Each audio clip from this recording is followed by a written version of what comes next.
Assalamu alaikum, everybody. This is a voice you're not expecting to introduce the podcast. It's me, Mohamed. Mohamed, I said my name really in a very Western way there. It's episode 144 of the Mind Heist podcast. Sadly, Ameen won't be joining us today. Everybody make dua for him and his family. He's got some things going on. May Allah aid him. But today, I managed to get a huge fan of the Mind Heist podcast onto here, who's been a long time coming. I'm going to refer to you by your colloquial name in my family as Dr. Hamza. Dr. Hamza. Assalamu alaikum, bro. Welcome to the podcast. Welcome to Mind Heist. Oh, I know how much you've been craving to come on here. And, you know. No, so you know what's weird, bro? You know when you guys first started back in, when did you start? 2017? Maybe around that time, yeah. So I was, you know what? I vividly remember I was doing, I was working as a, I don't know what the job was called, but basically my job was to go into the library in the basement of the hospital that I was based at the time and pull out patient notes that had been requested. Mm-hmm. So it was dark, it was in the basement, dusty, and you could hear, you know, when things flushed, like, or water going through the pipes, you could hear it in the roof. It was that kind of environment. And all I had was you and Ameen's voice in my headphones. Nice. As I was pulling out folders after folders, climbing up ladders. So that's when I first started listening. Wow. And then I have to be honest, and then I got distracted and now started listening again. That's fine. We are the dungeon companions. You know, when I started listening to a lot of podcasts, I mean, I've been listening to podcasts since I was maybe 13, which is a long time ago now. But Mind Heist, we started it when I was similarly in a stockroom dungeon setting, working in retail. And back then, I used to listen to our episodes. Like, I'd do it, and then I'd listen back and just, you know, critically analyze. Or, you know, it was good reminders. It was good, like, sometimes we speak a lot on here. And I think that's the thing about social media in general. If you're going to do reminders, you're going to talk about complex issues, it's good to remind yourself. But yeah, bro, similar style, dungeon sort of listening, and the only companions you have. And for a lot of people, I think that's the benefit of podcasts, because you're learning things, multitasking, whatever. Although everybody's got an opinion, and maybe sometimes I do feel guilty about having an opinion about everything, and I'm trying not to. But Dr. Hamza, you mentioned hospital. We're not going to talk depth about that. But what are you, bro? Are you a doctor of science or medicine, or what they call it? I mean, I only learned about PhDs recently. Well, no, so I'm a Bachelor of Medicine and Bachelor of Surgery, which is BMBS, which is basically what you would commonly know as a doctor, aka GP, aka people who work at the hospital.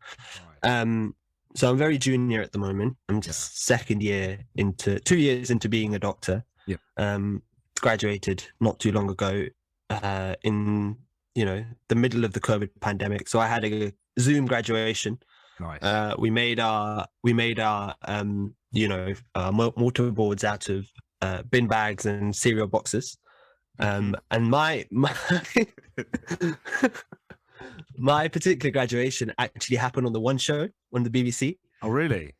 Yeah. So they did so somehow they managed to get us on the One Show, and then I don't know if the clip is out there somewhere of my entire cohort graduating in April of 2020, like 3 months before we should have graduated, and being thrust into the workforce. There's a video here, bro.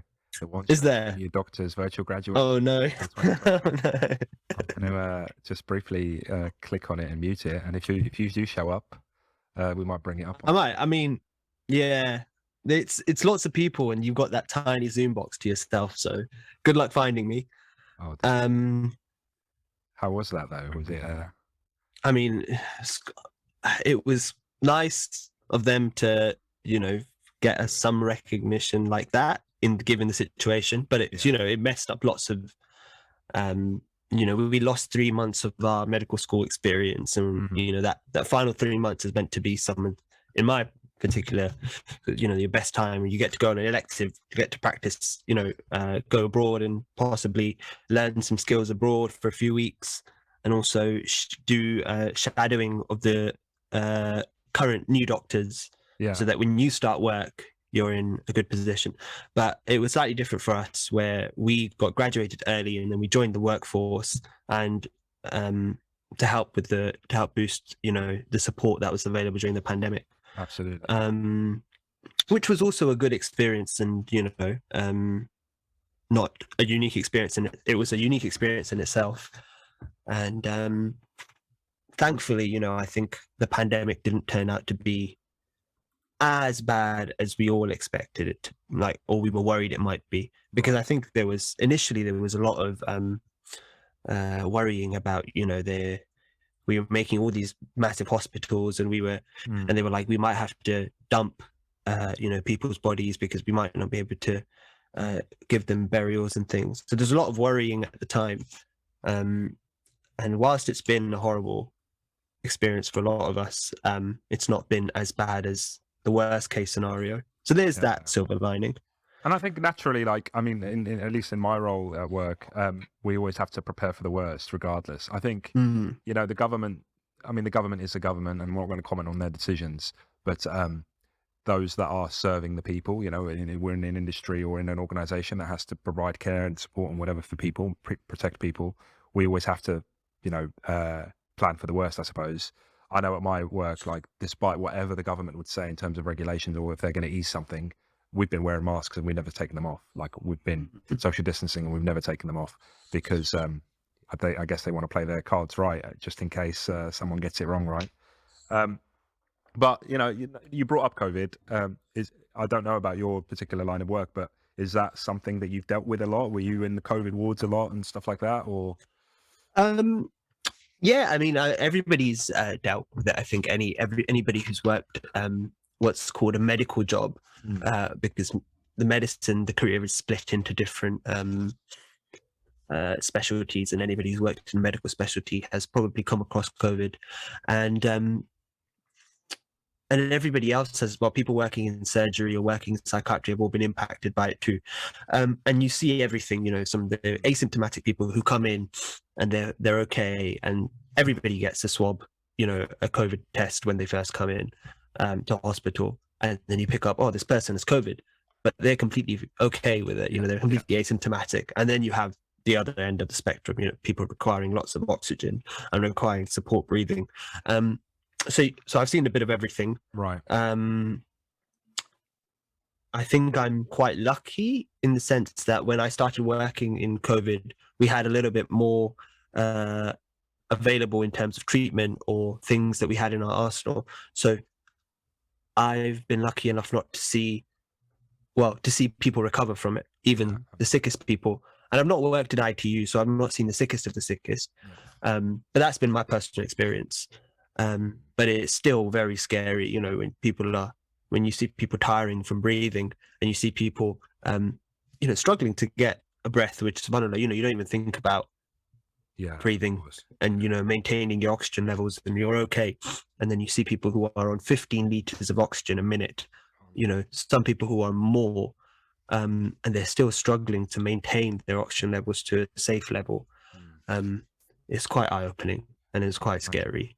I remember, like, just through my work, just finding myself in the middle of a COVID ward because somebody I was dealing with had to go to hospital with, symptoms. And I was just in the middle of that COVID ward, and I was just like, oh my God, there's people that have to work in here every day. And it was all ages as well. I remember, like, looking around, and there was just such a variety of people. And we were getting suited up with all sorts just to protect us. But clearly it was quite spontaneous. We weren't like planning to go there. We just happened to be there last minute. It's a crazy time. And I can imagine it must have been so difficult, especially, for yourself studying and starting in that kind of environment, like you said about Zoom, graduating on Zoom and all this sort of stuff. It's not probably what you had in your head. And I know there's been a lot of disruptions with all sorts of education sort of going that way. I don't know how much you can talk about this, but obviously you can imagine there's all sorts of conspiracy theories and stuff about that. I'm not asking you to debunk anything, but I would like to know, like, do you get frustrated by the misinformation, knowing that you're in there? Because, like, you're dealing with this sort of stuff. And I do remember right at the dawn of COVID, prior to the vaccine talk, because that's a whole other thing. There was a whole thing about it not even existing. It's not even real. 5G. Yeah, there's just that element. Forget the vaccine stuff, and I don't really want to go into that because whatever, everyone can make their mind up. Yeah. But the fact that they were like, oh, it's not real, and I remember being so frustrated being in a COVID ward, like with people dying around me, and I had family members saying, oh, it's not real. Did that frustrate you going into work every day? You don't have time to be frustrated with these things, bro. Yeah. Like work can be so busy sometimes. You don't have time to be,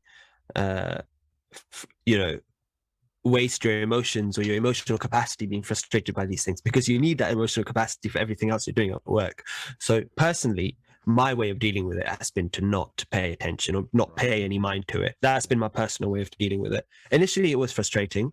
And initially, I think we were all misinformed about what is COVID, how much is it worth worrying about. The government fell into that trap. I think we all had our opinions about what COVID is or what it isn't. And then as the data came through and as more of it came in front of our eyes, we saw what it is and we saw what it isn't. One thing, there's a phrase called low resolution knowledge, which I've heard Jordan Peterson use, and I don't listen to the guy avidly. Everyone has to say that as a caveat, don't you? Bring him out. We do the same thing. Go on. No, he used it during the chat with Mohamed Ijab, right? Right. And I found, that's something that I've thought about. How they say a small amount of knowledge is more dangerous than no knowledge at all. Right. And I think a way of making that phrase more succinct is calling it low resolution knowledge, where you have a little bit of knowledge about something, you don't understand the ins and outs of everything, and you've made your conclusions based on what little knowledge you have that you might have gained on Facebook with no references, with no burden of proof or whatever. And you've made your opinion based on that. That is quite frustrating, and I try not to get into conversations with people about that. And maybe you'd say you're a doctor, it's your responsibility to try and educate people and things, but there's only so many hours in the day, and I'm working. And if I come across somebody at work, I will have that discussion with them, of course. Yeah. But in my personal life, I'm not going to waste time. Yeah. Expanding that a little bit more, actually, just to the general sort of, everybody's an expert and everybody, has access to Google and stuff. Putting COVID to the side, I suppose, do you get that a lot where people come in and they think they know what they've got and you're having to compete with their... How does that work? Because I'm sure that's the bane of it. I mean, you do get it. It's like, I read this on Google. Is it this? And actually people come in with valid concerns. And actually some of my, one of my biggest duties as a doctor is to rule out the life-threatening things. If somebody comes into an acute department, ED, acute medical department with chest pain, my job is to rule out anything life-threatening there and then. And if you Google, I've got chest pain, what is it? Google will tell you, you're having a heart attack, you've ripped your aorta, you've had aortic dissection, you've got a pneumothorax, you've got a hole in your lung, or you're bleeding out, you've got a clot on your lung. They'll tell you all of these scary things. So my job is to rule all of those things out, and then, manage expectations and explain, we've done this, and this examination, and this, and this investigation, and this is what we found. Right. We don't, based on the evidence we have and the tests that we've done, we don't think that you have X, Y, Z. We think it's nothing to worry about.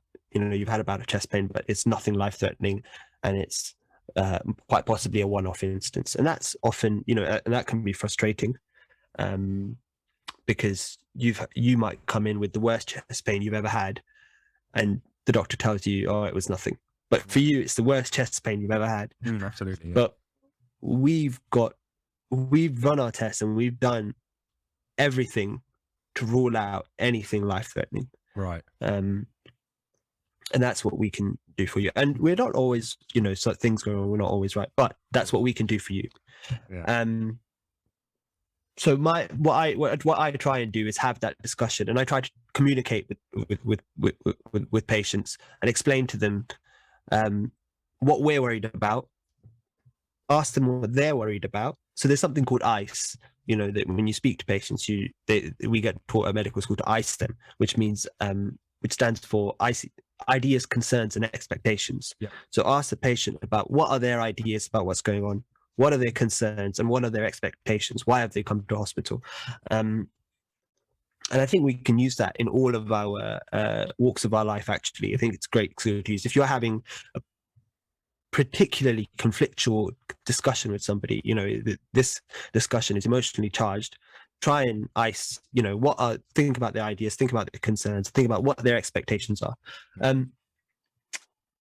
And when you do that, you can get that information from a patient, and you can, gauge what level of concern they have and try and educate them. And I think that's something we can all do better of. If we have knowledge of something, try and impart that knowledge and discuss it with people. I hope that answers your question. No, it does, I suppose. Yeah, it does. I think I'm quite, I mean, you gave a good example because we had this conversation before when I had issues with my heart or whatever. You're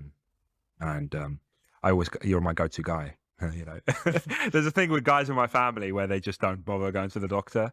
But I don't know, our friendship developed many years ago, and it just grows stronger by the day, doesn't it? And now, and now, like if I have anything, I don't feel too ashamed to just drop you a message and stuff.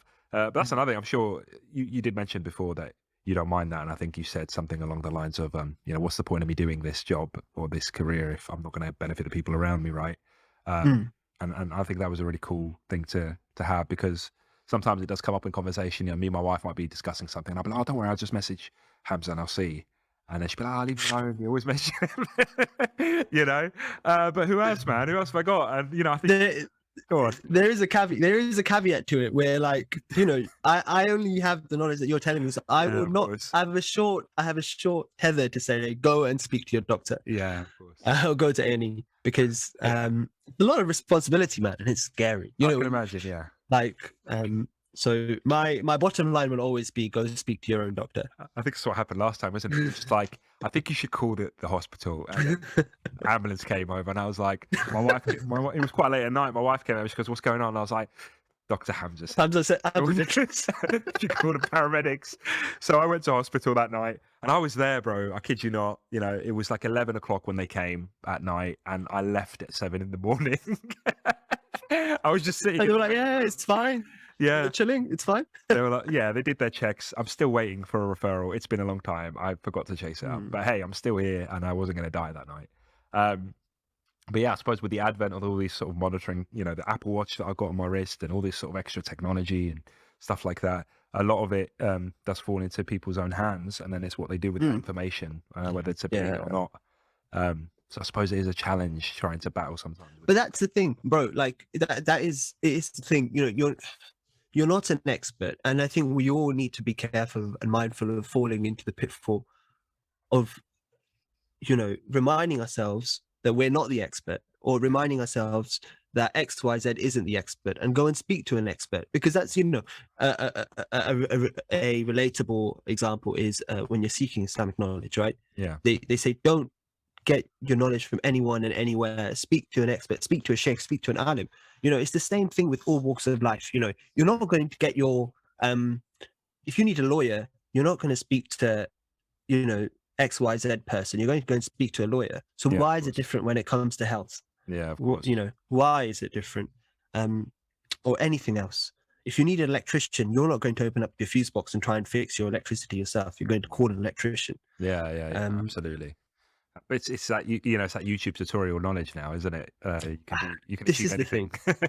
This is the thing. A lot of our careers and vocations have been broken down into 10-minute YouTube videos. Yeah. With an ad at the beginning and an ad at the end. Yeah. It makes me think when my dad, and obviously this happens with everyone, and I'm sure. But when my father was diagnosed with cancer, I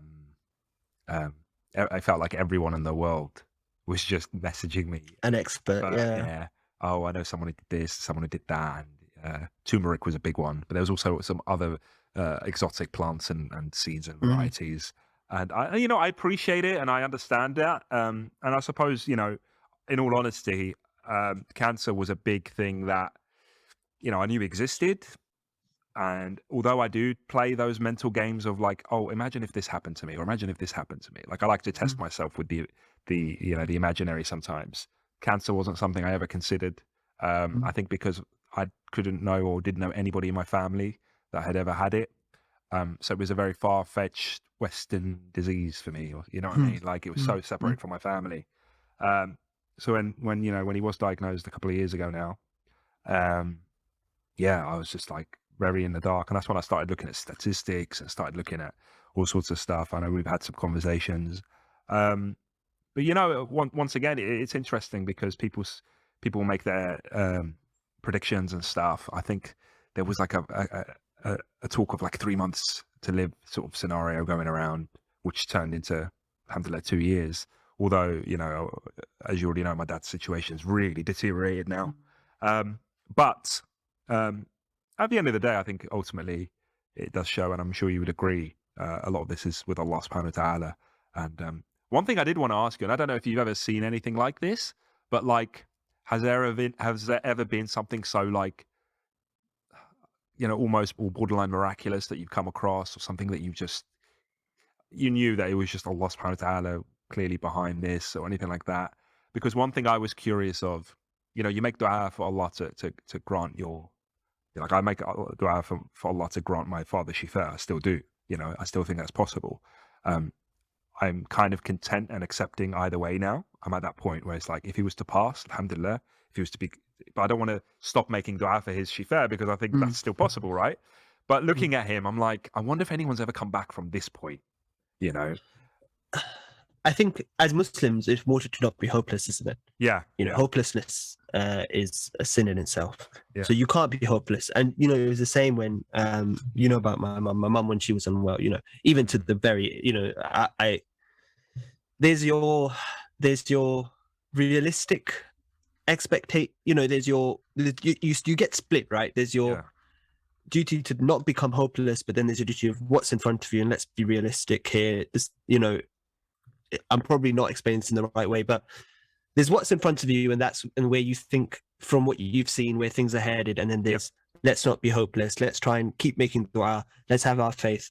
And it's hard to reconcile those two things. In terms of if I've seen anything, not yet, but I will say there's people who live with lots of debilitating disease, right, and they live quite wholesome and fulfilling lives for and they live for many years, and they're able to do many positive things as well, or they're able to achieve their goals and whatever their accomplishments that they want to achieve might be. The reason I probably haven't seen as much, as in it's my role currently as a junior, I don't see people at the end of their journey and I don't see them. I don't see the chronically unwell patient. I see everybody who's acutely unwell. My job is to see the patient that's acutely unwell, make sure the initial management is put in place, and then the seniors and then the regular sort of teams, the specialist teams, take over the care. So from what I've seen in my pool of knowledge, I've not seen those longer term treatments. You're almost like sort of like the first responder. Yeah, and similarly to my career, in the sense that I deal with the incident as it happens, and then it gets passed on to a longer investigation later on the line. But actually thinking about that, alhamdulillah, both Muslims, we both have that kind of worldview. I spoke a lot about on Mind Heist about how we obviously all take things for granted. We all take life for granted. We all take our safety, our security, our health in this case for granted. One thing I will say is that despite the roles that we're in, where we are dealing with life and death, and we are dealing with people's huge trials, it unfortunately can sometimes be very easy to take that for granted as well, and you get used to that, right? But I do always try and remind myself, hey, I'm in this position where I'm seeing things that the average person doesn't see. Is that something you have to remind yourself? Is there things that have changed your perspective about being in this kind of role? Yeah, bro, illness is something completely different to me now. It's not, there's so many illnesses in my head that I've learned about in med school that I've seen, right? Which the average person might only experience one or two of, a clot in the heart, a clot in the lungs, a clot in the brain, that might be a one-time event for a person in their life, but I might see that 3 or 4 times a day, Mm. you know. So I have to actively remind myself to treat the person and not treat as well as treating the disease. Yeah. I need to remind myself that this is a life-changing event for this person, and even though this is my 6th, heart attack that I've seen today, Yeah. this is this person's first. Yeah, of course. And I can't become desensitized or so engulfed in my work that I forget that there's a human being in front of me. Yeah. And that I have to constantly remind myself of. And I always find myself checking myself because, have this a discussion that I've had with this person, have I made them feel at ease, or have I explained what's going on? Have I explained the next steps properly and thoroughly? I just think that's important, and that's what I try to incorporate in my own practice. And it's a struggle, bro. It really is. When you're slammed, when it's busy, and there's lots of people waiting to be seen, and they're equally as unwell, it gets difficult. Your time is a premium. There's only so many minutes and so many hours. So you have to keep checking yourself, keep reminding. So, and I guess it's the same for you as well. When you go to an XYZ incident, if somebody's been robbed or something, you have to remind yourself, actually, of course, and this person. And the way I think of that is like, alhamdulillah, we're blessed with Islam, we're blessed with that understanding. But not everybody that we work with is, obviously, and it's interesting seeing how other people deal with that.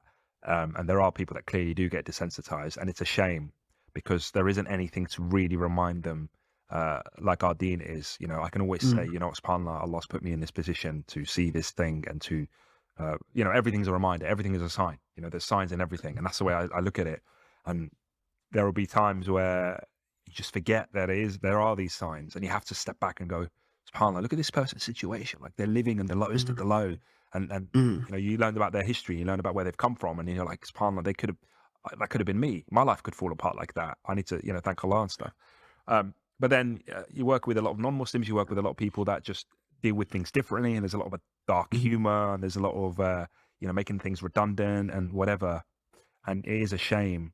Death is one example where, I might deal with a sudden death in a way that I'm really taking it all in. I do get a bit, I go in my mind quite distant, in distant places when I'm dealing with a dead body. But I have colleagues that not jovial in a disrespectful sense, but they're trying to deal with that in their own way. They might, distract themselves or whatever it is, make light of the situation. Not in a disrespectful way, once again, but just to deal with that. But I might be just quiet for the rest of that day, because I have to try and take this in. I'm sure it's similar for yourself, or at least we try to be, don't we? We don't want to lose sight of what's just happened in front of us. But like you mentioned, when you're dealing with so many names and numbers, it's difficult to give that qualitative attention because you're dealing with the quantitative. I got 5 people waiting, I got 10 people away, and I've got 20 people waiting. I need to get this test done and whatever. But no, I'm reassured, bro, and I think on the receiving end, I think all of us should keep that in mind. That you get patients and you get customers and you get whatever it is, wherever you are, whatever service you're trying to receive, you are one of many. And I think people forget that.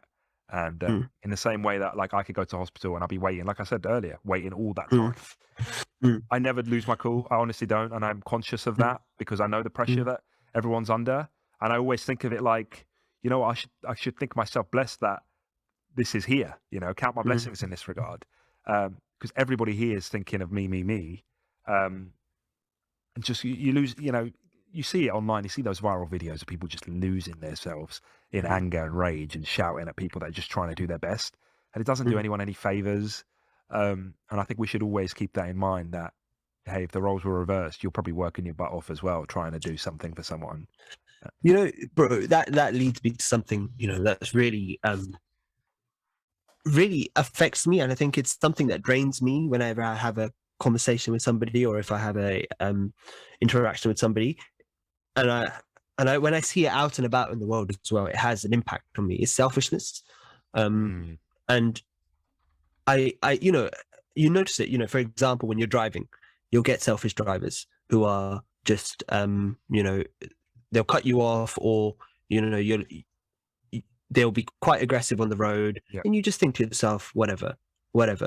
And then you see that in people's day-to-day activities as well, and how they treat other people, and they, you know, they might be entitled, they might be selfish.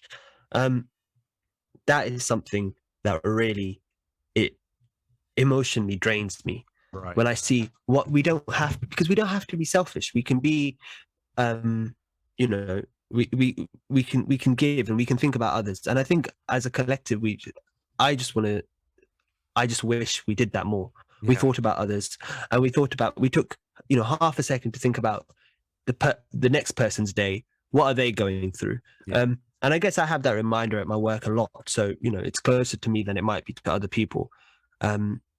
But I just wanted to put that out there, that I think something for everybody listening, just take like half a second to think about, you know, when you're out and about, a stranger's day, and just, you know, give, you know, Yeah. doesn't matter. They don't have to be grateful. They don't have to be, but you should be unselfish. There was a name for this bias. I came across it on Reddit. I wonder if I'll ever find it. But it was, oh, I'm not going to find it. Am I? Forget it. Either way, it is, you know, given the driving analogy, it's like, you know, when you might accidentally cut someone off, or you accidentally don't signal, whatever it is, you know yourself that it was a mistake. Yeah. You were distant, and you know, something was on your mind, whatever it was, you weren't paying attention. But the moment someone else does it, it's very easy to start swearing and shouting. Yeah.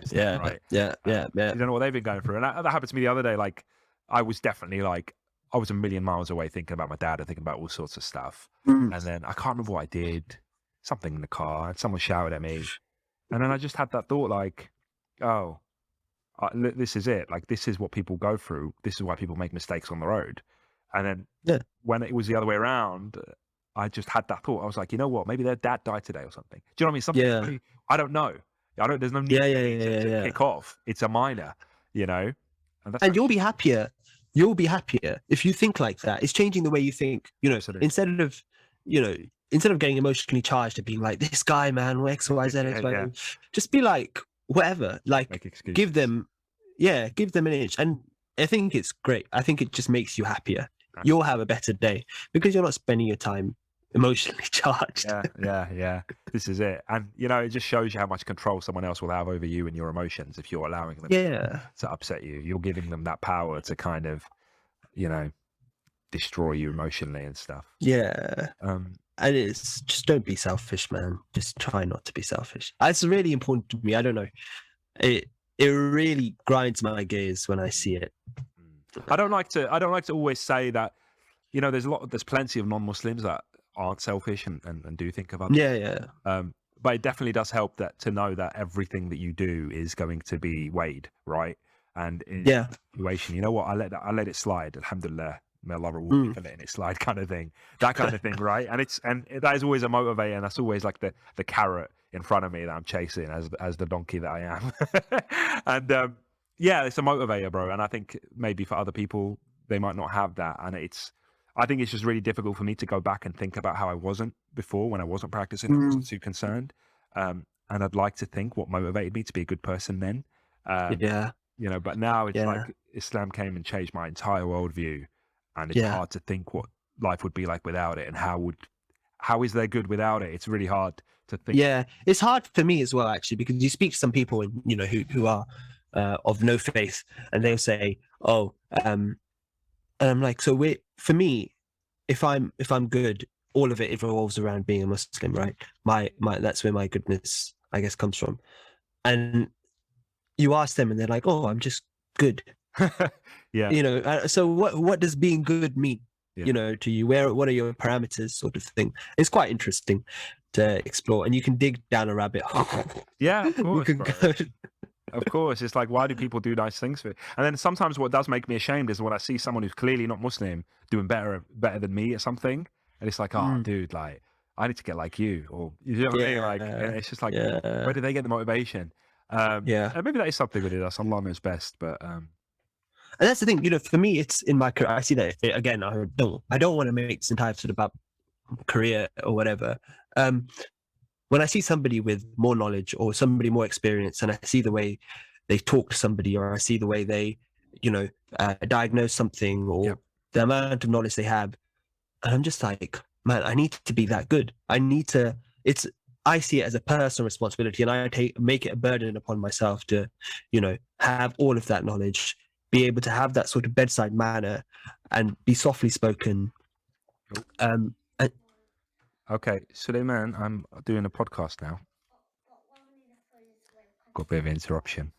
Okay, we'll throw it away later. no. Leave it to me. Thank you. All right, close the door. I'll see you in a bit. Thank you. He's never done. Yeah, This is a special. don't tell him it's don't tell him it's Dr. Yes. Hamza. This is what he's given me. He said that this is broken. I mean, But it's working fine. If any, for the audio listeners, it is a, what would you call this thing? Dude, I fixed it. Like, it's fine. It's like a Triceratops litter picker type contraption. Oh man, this is from when your kids were obsessed with dinosaurs. Oh yeah. You know what? I might just make this the thumbnail. Here we go. Here's the thumbnail. God, I can't remember where we were, bro. Yeah, Yeah. I don't know. It's fine. I think I was rambling. No, it's good. This is what we're about. Speaking of rambling, you said you listened to the last podcast, which you probably remember more of it than I do, and you had some things to say. Do you remember? Well, I was driving. To work at the time, but I remember the other one that I listened to. Yeah. The one about you going to university. Okay. Which. So I think why are you not if I remember correctly, I think I was alluding to someone who was giving me advice regarding it and came up with this big idea for me, and that person was yourself. If anyone remembers that episode, I don't remember what number it was. Why am I not going? Is that your question? Yeah, bro, just go. Because I remember that was how the conversation went. I mentioned that when my dad had a bit more capacity, I kind of mentioned you saying that off the cuff, and he was like, see, he was looking at my mum. He's like, see, he could still go. Man, you saw, bro, like, who's going to be around here to collect my kids' dinosaurs? Bro, you know what? You know what? Bro, this is the thing, okay? And this is how I've always dealt with difficult decision in adversity. Just do it. Yeah. I'll tell you why. Okay, I've met brothers and people at university, age 45, 50, age 30, from all walks of life, with 4 or 5 kids, bro. 4 or 5 kids who've left their career, similar position to yourself, and retrained. And they've taken the time to retrain as well. So it's doable. And everybody's situation is unique. There's other factors in this as well. But I just like to see you try. You know what? Like, just to briefly speak about my own motivations. Look, I'm old enough to know where to assess myself and know where things are coming from. And when I say things, where they're coming from. And I know that primarily that whole discussion was coming from my desire to please my dad in the moment that he is in and stuff. But I'm still, if you listen to the last episode, because we spoke at length about this last one, about like trying to figure out what I actually want, where my goals are. And I'm still kind of doing that now. But you remember I said to you, I can see you as a psychiatrist, and a really good psychiatrist as well. That's what I'm doing, mind heist, bro. I'm just freelancing. But like, I think you have. I think you have a gift when you speak to people. You're good at. You've got the gift of the gob. You've got the gift of the gob, and I think you've got empathy, and I think you can really, use those skills.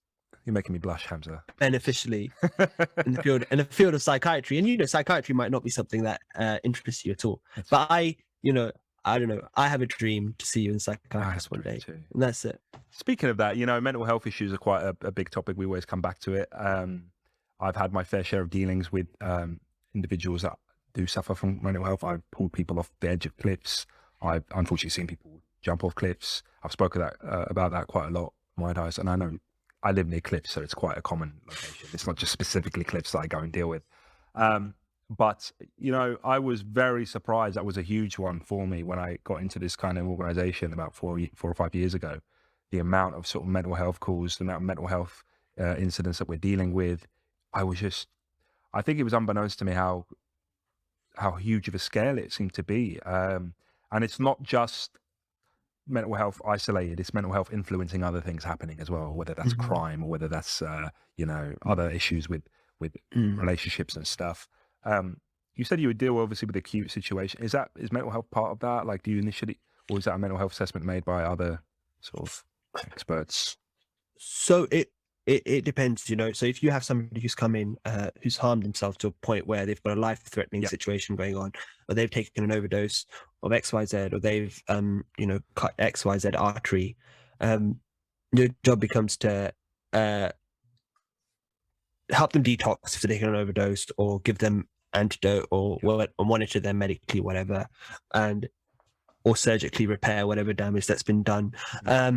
And then after that, you ask, the psychiatry team to come and see them, who are, again, advanced nurse practitioners or doctors, who will come and do a mental health act assessment, or, assess their mental state, essentially, and decide whether or not this person is acutely unwell enough to require inpatient psychiatric treatment.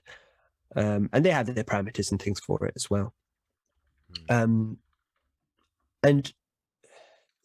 like, if you're working in a specialty, you try to not cross the remits of that specialty. So you call the doctor in psychiatry or the psychiatry team to come and do the psychiatric assessment. But you see it a lot, sadly. You see it a lot. And I guess you read it online, the pressure on the mental health system is intense, and you see a lot of it, and you see people from all walks of life, and you see people and nobody's immune to it, bro. Nobody's immune to it. And having worked spent some time in psychiatry, it has a toll on you as well. And even for some psychologists, some of the stories they hear, apparently they only let them work for X number of years because of the emotional toll it can take on you. After that, they move you on to another role. Because some of the stories are very intense, and stuff you wouldn't even dream of. I can imagine, bro. Like, there's a lot of roles that we take for granted that exist, and we don't realize that human beings are the ones that are dealing with them. I've read articles about, like, for example, content moderators on Facebook and Twitter and whatever social media, the people that you report something to them and they have to go through that, and the pressures that I saw one recently from Facebook, I think it was, where it was somebody obviously anonymously talking about, like, they would have to watch 3 things at once. It's like, because they need to analyze so much content. There's a demand, pure volume. So it's like you have to watch 3 at once, and you can only watch 5 seconds of it, and you have to make a decision quickly whether you're going to take it off, remove it or not. And there are human beings behind this. There isn't some sort of computer that makes these decisions, although there may be elements of that. But all sorts of stuff. I know, like, I think I heard that those people are only allowed to do that job for an X amount of time as well, because of the psychological burden of it. And I think there was a complaint that they weren't getting enough support and all this sort of stuff, and I can appreciate that. It will change your life. I've seen it. I haven't dealt with the worst stuff. I've got colleagues and stuff that have dealt with, like, they were in, like, departments that will deal with, like, child abuse and stuff like this. That kind of. I had a friend who went. He was motivated to go down that path. Right. He's like, this is what I want to do. I'm very passionate about dealing with these kind of people and protecting these kind of protecting kids and stuff. And then he kind of started on his journey to do that. And it sounds like I found out a couple of days ago he couldn't hack it, and he's gone somewhere else doing something else. It's crazy. Well, I couldn't hack it. I had some experience with that. I couldn't hack it, bro. Like, I've done 4 months in psychiatry, and then in medical school as well, I've done some psychiatry, and it had an impact on my own mental health. You have to be a special kind of strong person for it to have this weird, sensitize yourself. immunity to it, and still be able to be a good practitioner of it as well. It's tough. It's very tough. And you have to try to separate your own emotions sometimes from, the situation. What it is. And that's being subjective versus being objective as well. And then you might see something, that you might have experienced in your life, but somebody else has experienced, and their life's taken a complete other turn, and then you end up projecting. And there's all sorts of different situations and scenarios that you can come across. The world can be dark, bro. And we're talking about something brighter. Yeah, brighter, like Brighton, where I live. Brighton. Yeah.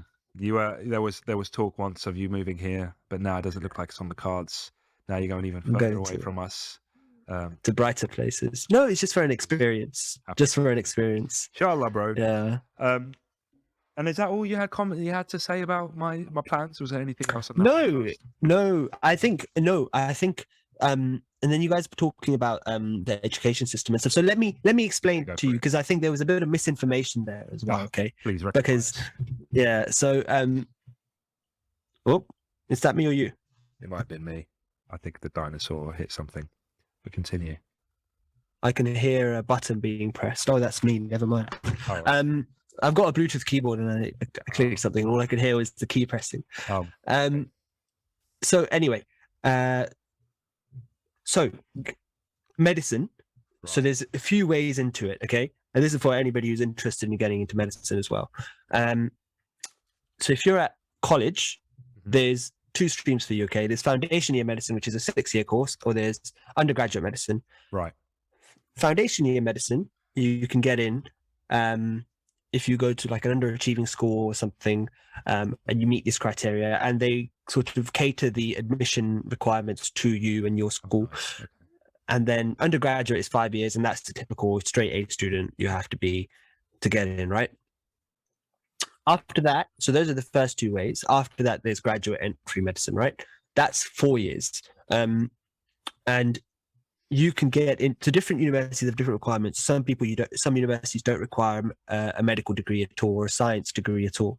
So people might get in with an English degree or economics, X, Y, Z. And other universities require a science degree. And then there's 3 entrance exams for getting into med school. So there's the UCAT, which you can do for both graduate entry and the foundation and undergraduate entry. Yep. There's BMAT, which is also for the undergraduate and the graduate entry. Yep. And then there's GAMSAT, which is only for the graduate entry, and that's a 6-hour exam. So, and then you mentioned, which was right, about you score, you can do really well, and then they take the cream of the crop. Yeah. The top scorers to then apply to university. So that's the process. And I guess if anybody's interested, or if there's any avid, aspiring medics out there, you can drop me a message or something. I will try to help. That's something I'm passionate about. Getting more and more people from less affluent backgrounds. Yep. into medicine or higher education careers, because I think we need people from all walks of life in these careers, because it only impacts because that's a feedback loop. If I'm from a or if XYZ is from a less affluent background, does well, ends up in a good career, they can inspire people from that same background who had the same opportunities to do the same. Because then somebody's done it, and somebody can show you that it's possible, That's interesting, bro, because, I think ultimately all the message is there that for a lot of people, it's not too late to make that career change, No, and it's not for you either.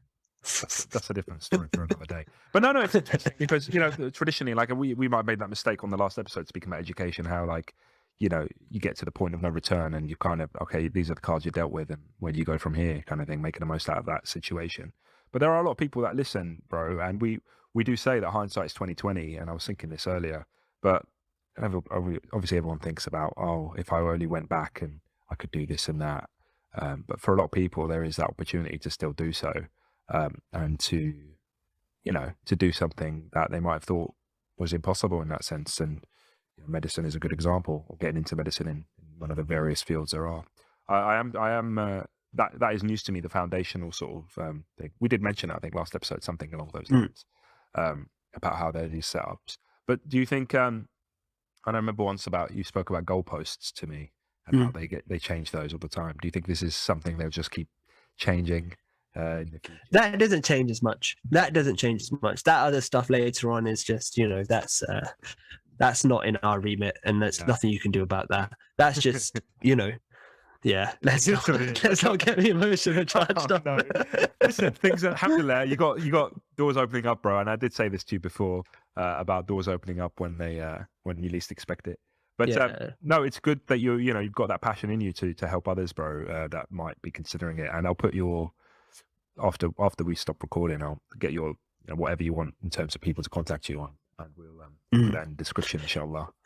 And if like one of the things I really want to do, and I've been trying, and it's been difficult because of COVID, is to go back to my old post-16 or school, and because it's that school is it's a rough place, and just be able to because there were so many students when I was there were like, we want to do medicine, and bro, I'm the only one. I'm literally the only one who did it, who and there's lots of reasons for it, and we all have our struggles and struggles with academia, struggles in our private life. But I try and think about why I might be the only one who managed to do it, or why, this person who was way smarter than me, way more capable, is now in XYZ position. Right. And all of it comes down to understanding what's required, and drive and discipline. That's it. And I think, I don't know how to. I don't know if you've got any ideas. How do you teach somebody who doesn't have discipline, or how do you develop the insight into helping them acquire discipline? Yeah, I don't know if there's a name for this, but there's a lot of things that I consider, these things are emerging, these are new ideas that are coming out, when actually it could be that these ideas always existed and I've only just discovered them because I'm getting older, right? So one of the things is all this content about self-help content and all this stuff that exists now. And then I don't know if it's a case of, it's growing in popularity, or I'm just getting older and discovering these things. And maybe these things existed in the past, right? But what I do know for certain is that these things are out there. These models of helping yourself, we talk about atomic habits, and we talk about all these other things, all these self-help kind of models, right? Well, I know they exist now. And I know that even for my kids, for example, who are very young, but for them, I know that there's these things out there that could teach them discipline, and I could guide them to that.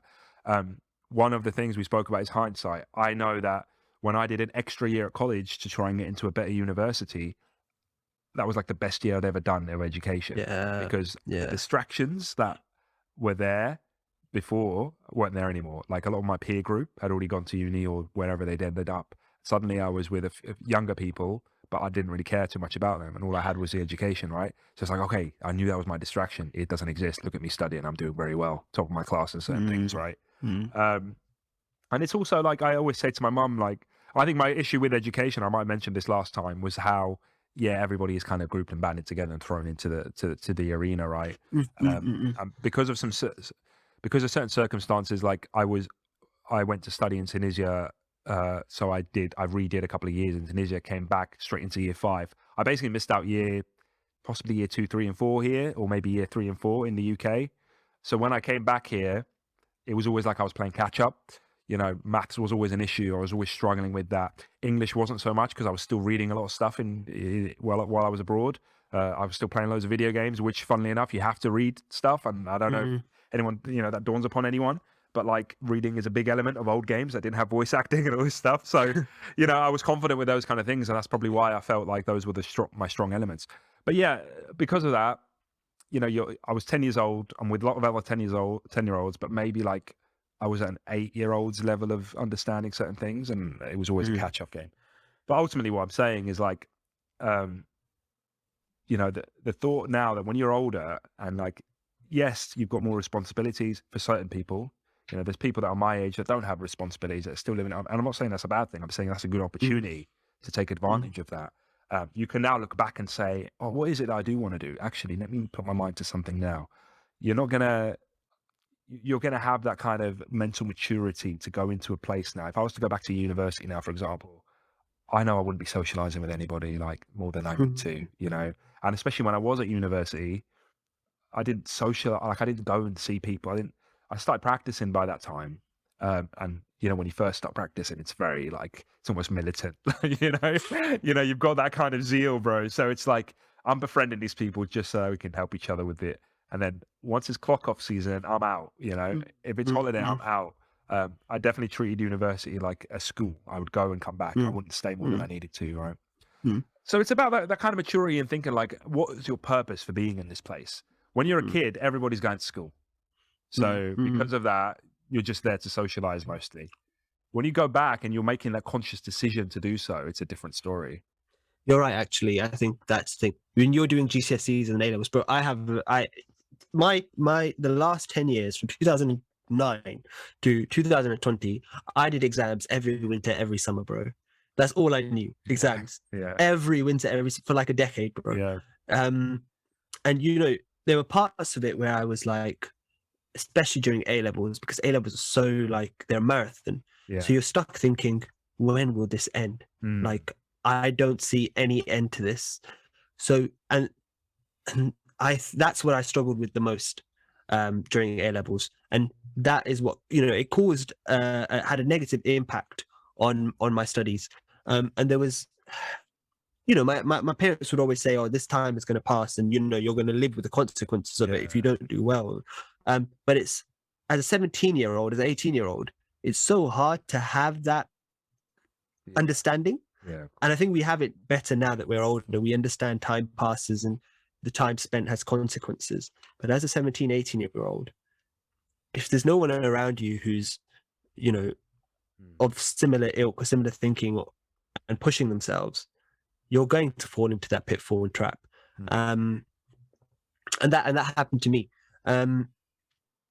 It's, I guess, going back to, teaching kids discipline and stuff. And I think one of the ways might be to have being mindful or making them realize that this time, and it's the same thing that happened to my siblings. So my siblings fell into a similar trap as I did of, this is taking a long time. Yeah. I'm done with A-levels. Is being mindful, reminding them that actually that time will pass and sacrifice now, but of these 2 years, those consequences will stay with you for life, because it will impact on what university you go to, if you want to go to university, and then it will impact what course you do, and it will impact what career you do. But I think so. Now I am a father, and I try and consider what are the things that were missing from my childhood that maybe led me to have that trouble, trying to make those decisions. And I think it was a deeper understanding of like earning the things I wanted. So, me trying to earn something was to ask my mum enough, and then she'd give it to me, right? And I'm not saying that my mum always gave me everything I wanted, certainly not. But like, let's say it was a video game, because that's what I was interested in, right? It'd be like, okay, I'll ask until she gets it to me, or gives it to me, or I'll beg her like, oh, please, just this one, and I won't ask you for another few months, whatever. Yeah. But what I've realized is like work, the idea of work didn't really exist in my mind. I was the first son, first child, parents loved me, alhamdulillah, whatever. So I'm sure it was just like, oh, we'll get him something, we'll get him a gift, whatever it is. But I've realized like there was a time where, especially like coming into maybe just before college, year 10, whatever, my parents would talk about money to me. They'd be like, oh, but don't you want a decent paying job? And I used to say, I don't care about money. I remember saying that. Like, I don't care. I don't really care about money. Oh, all these people. It didn't make sense. Is that true now? No, now, like, I still don't care too much about like being rich and whatever it is. Yeah. However, I do for the sake of my family. But you need to put food on the table. Yeah, exactly. It's like for the sake of myself, I couldn't care less. My hobbies are quite cheap, and what I'm into is quite cheap.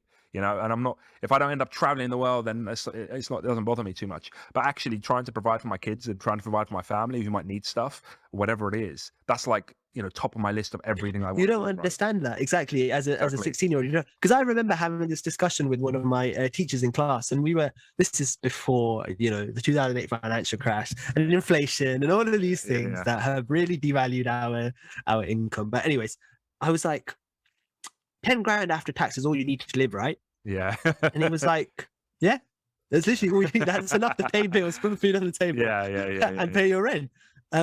I mean, you can't do that now for various reasons, but at the time that was like my thinking. I didn't think, parents responsibility for parents, responsibility for loved ones, like wife and kids. As and I guess it's the I don't know if it's symptomatic of our culture here. You tend to think about me first at that age. Yeah. They But so I think if we could, and I think you mentioned as well, like in school, in PSHE or these PHSE, whatever, they taught X, Y, Z, and you just weren't interested. They, you know, in other countries, they might teach home economics, you know, where they might teach you about the family structure, or they might teach you about, you know, where what's everybody's role in a family, which is very unfashionable now. And almost me even saying it makes me think communist. But no, it's you're right, because look, I remember even up until recently, like I was speaking to someone at work, I was trying to get advice, career advice, whatever, and I said to them, look, I might have to completely leave this whole thing to go and deal with, you know, my responsibility over my family. And they're like, yeah, but think about yourself. Like, what do you want? I was like, what are you talking about? You've got no idea what this perspective I'm in, you know, this world I'm in is completely different to yours. What do you mean just think about yourself? That's completely off topic for me. And what I was saying about my kids is like, okay, the things that were missing, let's look back. And it was about the responsibility, teaching them responsibility, not for themselves, but for the family overall. You know, what I used to think I could bring back to the family was just good grades. Okay. And that wasn't enough of a motivator. But imagine if it was like, what could I bring back to the family? Okay, I'm going to pay for this, or I'm going to work and pay for that. Don't worry, mum, I got this covered. That's what I want to teach my kids. So that way, naturally, they then think about, okay, what is the best way to formulate that? How can I best take care of that? Like, and you see it, some cultures and some families have that in them, where it's like, you know, you teach your kid to wash your car for you, and then they'll get what they want. Right? It's the work structure. And I used to get envious of, you know, kids at school that would have like that entrepreneurial mindset of, oh, they'll bring sweets in and they'll sell it. And I was just like, that's really cool. That's really smart. But I never had the drive to do that. But clearly they saw and they were taught the value of money, and they did something, and maybe they had their parents' support, obviously, in that to do that. And then that leads them to think, well, with this, I can get what I want. I don't need to ask anybody. And it's also about giving your child the freedom to then have that money. It's not just, basically, we fall into a pocket money culture. We give them pocket money for doing nothing. Yeah. So they think getting money is easy. So this is what my brother fell into trap as the youngster. He was like, my mom's like, where do you think money comes from? He's like, you. Yeah. Like, literally, it comes from you. But where do you think we get money from? Yeah.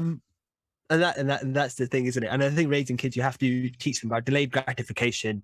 You should teach them about, you know, the consequences of the action. You know, like you said, you're controversial when your son broke your TV. Maybe not. Yeah, he's a bit young, but you know, if he was older, like my way of dealing with it, I don't have kids, be like, you're paying for this. You're paying, because I have, bro. I was, you know, as you might know, you know, I'm an avid cricket fan. Yep. I remember, right, I was sweeping once in the living room as a 15, 16-year-old. No, I must have been older because I was working at the time, 17, 18-year-old. And I had the broom in my hand, and I started shadow batting, started pretending I was, you know, international cricketer. Yeah. And lo and behold, the back of the broom just goes smack into the back of the TV. Oh, right. And then I'm like, oh no. And this was like a relatively new TV. And I was like, oh no. And then, you know, my mom's response was like, all right, you're working, you're buying a new TV. This is it, yeah. You know, and I had to go and like spend money on a brand new TV. And so I helped me understand, you know, the value of money. And actually the you know, how difficult it is to acquire money.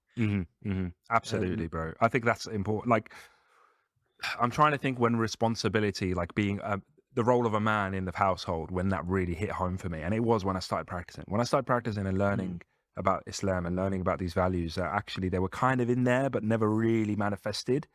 That's when I realized the importance. And I'd like to think my mum would agree that when I did start practicing at 18, I really started becoming the man of the house, whatever you want to call it, right? Because there was this element of like, okay, my dad was in Tunisia. I have my mum and my sisters. Well, this concept of ghira and this concept of like, looking after the women sort of thing didn't really, it was there, but it wasn't there. But then suddenly I had to step up, right? Oh, I just unplugged my headphones. Bear with me. I don't know if I can hear you. Oh yeah, I can hear you. Can you hear me? Yeah. So, yeah, bro. And I think I'd like to think, inshallah, because my kids are going to grow up with me being very conscious of Islam, and they are both boys, I'll have that in them, and I'll try and teach that to them. And I think that goes a long way. When you know that, hey, listen, no matter what you are, you're a man, there's going to be an expectation that you provide, and I'm going to start you young, and yeah, if he was a bit older, I'd make him earn money for that TV, whatever it is, but not in a harsh way, because all we feared before was getting beaten up. Exactly. Yeah, and it's the beating. You get to the point where you get to an age where I'm gonna get beat. The beating will be over, and then it'll be fine. Flip flops don't hurt that much after a while. Yeah, exactly. Yeah, exactly. Sticks and stones, flip flops don't hurt me. This is it, man. Absolutely. But yeah, it's complicated.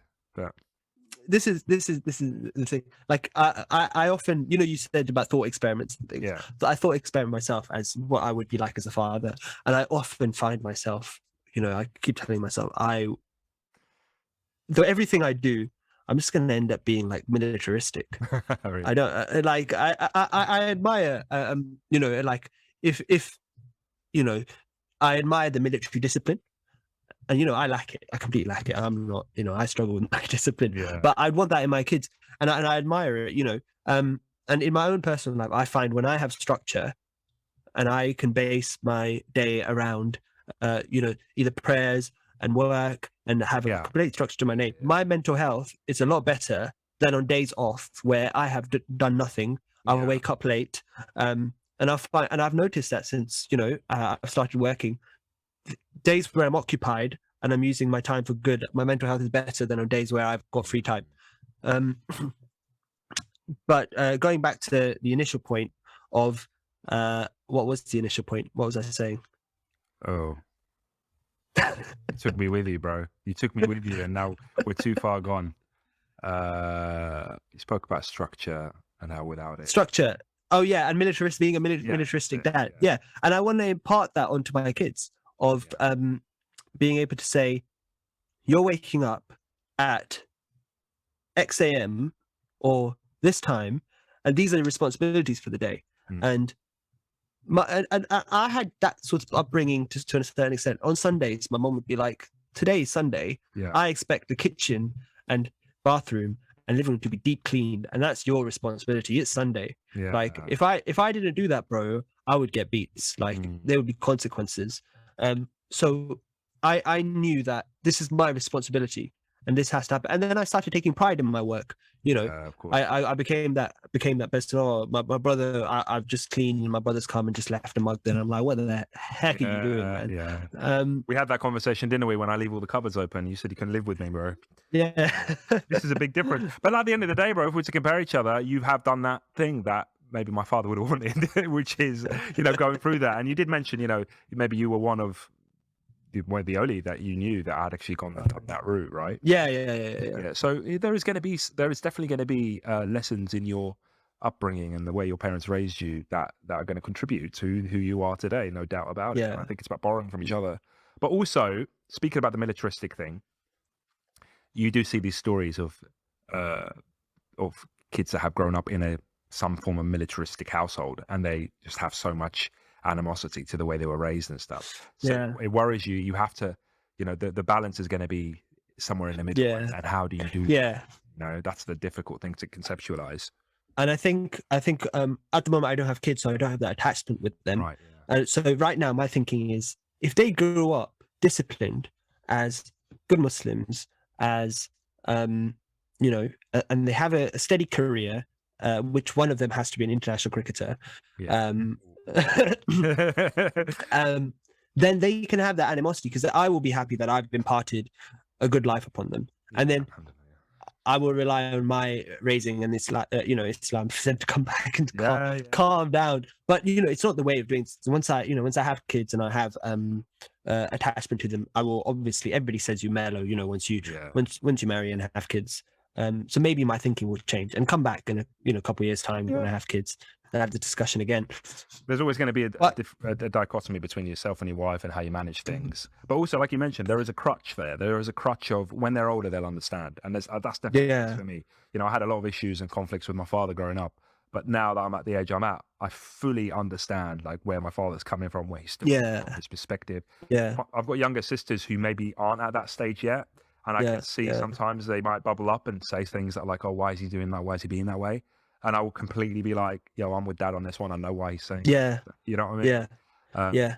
So I completely agree. Yeah. As a kid, you're just like, what is this tyranny, man? What is going on?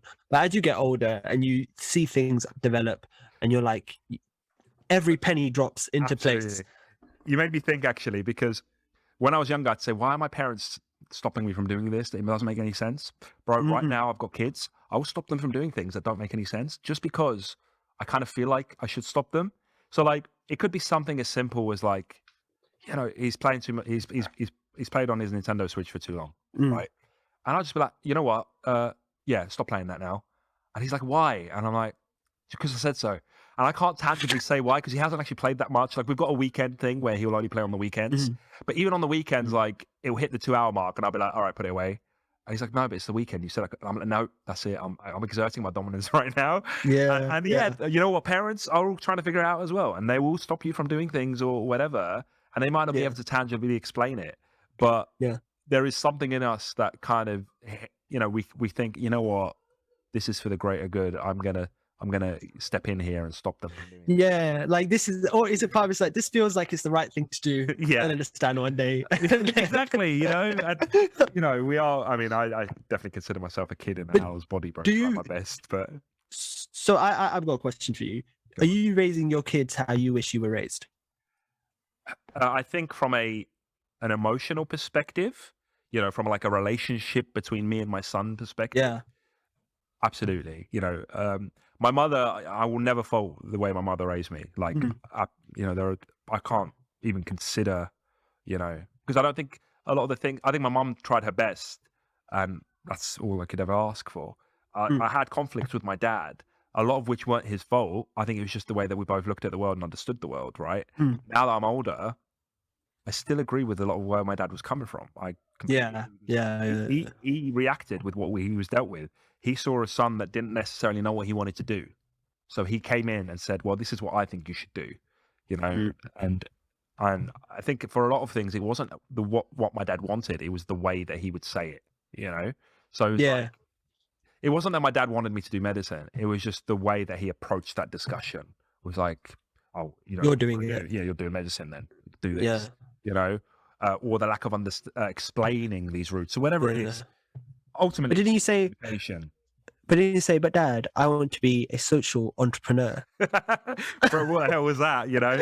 But, you know, the one thing I ever wanted to do, and, you know, looking back on it, it's probably not the best career, not even career. I'm not talking about money in this regard, but like I was so passionate about like video games journalism. Like I would collect magazines, I would read reviews, I was way more interested with the industry than the games themselves. And that was from an early age. And that was the only thing I ever kind of thought, yo, like I had role models that were journalists. Yeah. You know? And I was like, yo, this is what I want to do. And I remember even like family abroad in Tunisia, they would ask me, oh, are you going to be a doctor? I was like, no, this is what I want to do. So when that kind of got shot down, as you can imagine it would have, I think this is the ultimate change that I would make with my parenting. That got shot down. And after that, I was like, I don't know then. Like, I haven't got passion for anything else, whatever, you know? But I've always said this to my wife, money is money, yeah? And it all comes from Allah subhanahu wa ta'ala. I think ultimately I said to them, I'm going to throw my kids at wherever they want to throw it, you know, wherever they want to go to, wherever they take an interest in. As long as it's permissible and it's halal, they try and be the best they can be at it, then that's where they're going to go.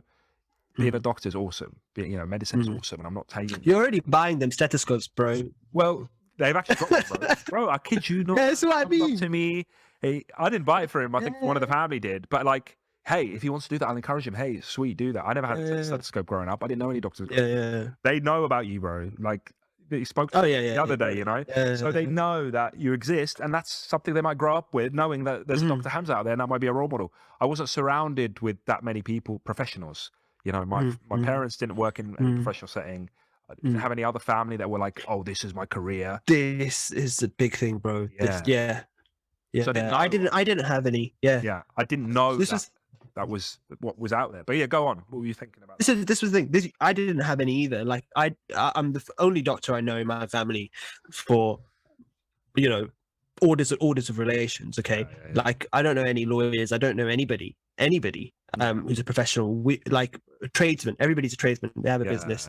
You know, something like there's a Pakistani statistic where like something in the 90% of the population are self-employed in Pakistan. Okay, so it's just the way things are. Even here, I didn't know anybody. But when I met, so I was lucky enough to be invited to Saturday school, where it was like an extracurricular school for Muslim students from underachieving secondary schools, and help with GCSEs and things like that. And they ran classes, and some of the staff members they had there were medical students.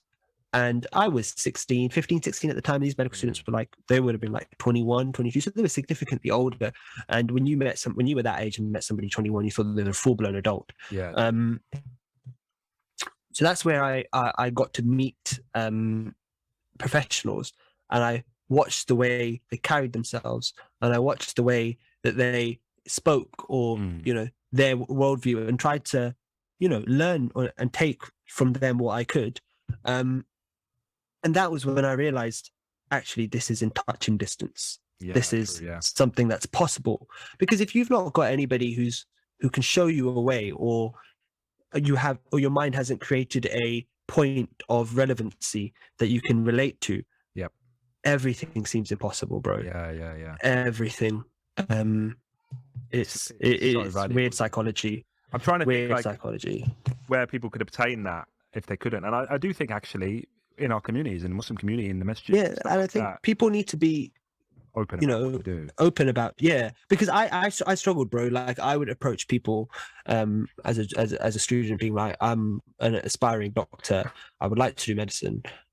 People would be very like closed, difficult about things, and you know, you understand, like, you know, why that might be. But I think we can all do better to be open and speak about our careers, or be open, inviting, and it's healthy. It's healthy for the community, and it's healthy for you know, the next generation.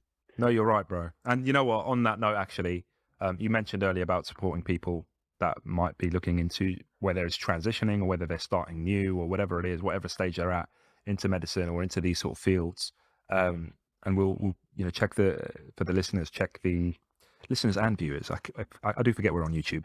Check the description for Dr. Hamza's, I'm gonna always call you Dr. Hamza, bro. Dr. Hamza's contact details. I think you run, like, am I right in thinking you run like workshops or something? Like, I always see you advertising these things on Instagram, but I didn't realize those are for medical students and doctors already. Yeah. So like I do run things as part of, like, a foundation training surgical society that I'm a part of. But that's mostly for already medical students and doctors, about there might be some careers afterwards. Yeah.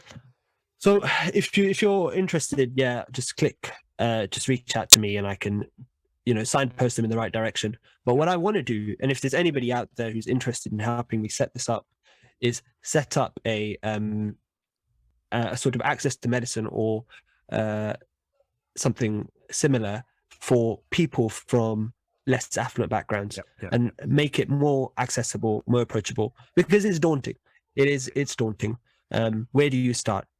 So if exactly. I personally, I don't have the time to be able to run pages and stuff. Of course. So if anybody's willing to run a page, and I'm happy to, you know, guide on the information that needs to be on it, I'm happy to help from that point of view. Anything you can do, because it's all, you know, if it's all giving back to the community. Yeah, absolutely. And you know, those less affluent people, families, whatever, they're also generally part of less affluent communities, and actually injecting someone with that role model capacity back into that community is so positive.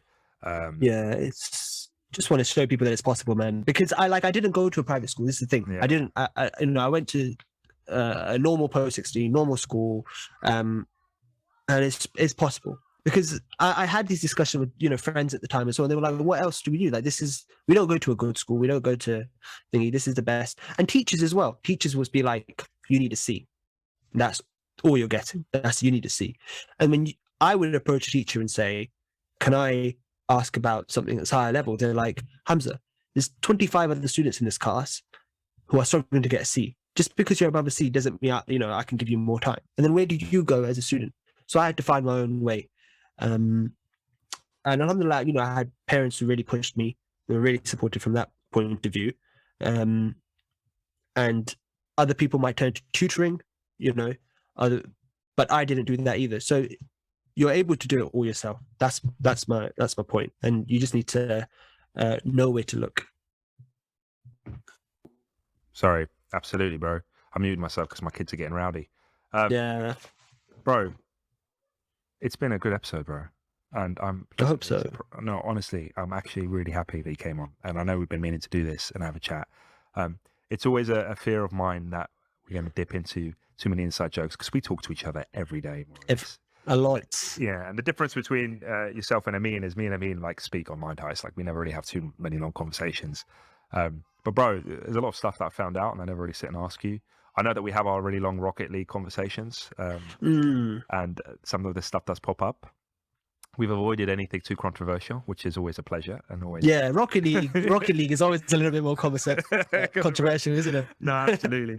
But alhamdulillah, bro, it's been a pleasure to have you on Mind Heist. And you know what? I'm sure Ameen will listen to this episode and he'd like to have you back on, and we can have a triplet conversation, triple threat, bro. Because he's going to be, there's going to be things he's going to want to ask you, especially about the system, the education system, and that kind of thing. Ameen, if you're listening, we're thinking of you, buddy. See you on the next episode, inshallah. This has been Mind Heist, episode 144. If you want to get in touch with us, you can go to mindheistpodcast.com. All the links are there for anonymous questions or email or whatever. We're on Instagram. We're on Twitter. I think, you know what, we might even have TikTok. It's nothing to do with me. Ameen might have said he made a TikTok account. I don't want to go anywhere near that platform. But if you're on it, then, you know, more power to you. Bro, basically, any new social media, if I open an account, the algorithm doesn't know what I want. So it will just throw me all the filth that I don't want to see. This is what I meant. You're a social entrepreneur, bro. Bro, well, here we go. Social currency is your... it's my cryptocurrency, bro. I'm making the Mind Heist Aki Tweet coin. Invest now. And if you want to get in touch with Hamza regarding medicine and all the things that he's discussed, he's going to pass me the appropriate contact info, which I'll put in the description of this YouTube video, this podcast description, whatever it is that you're listening to this on, and feel free to get in touch with him. And thank you guys for listening. Episode 144, my podcast. Anything you want to finish off with, Hamza, or are you good? Assalamu alaikum. There you go. Wa alaikum assalam.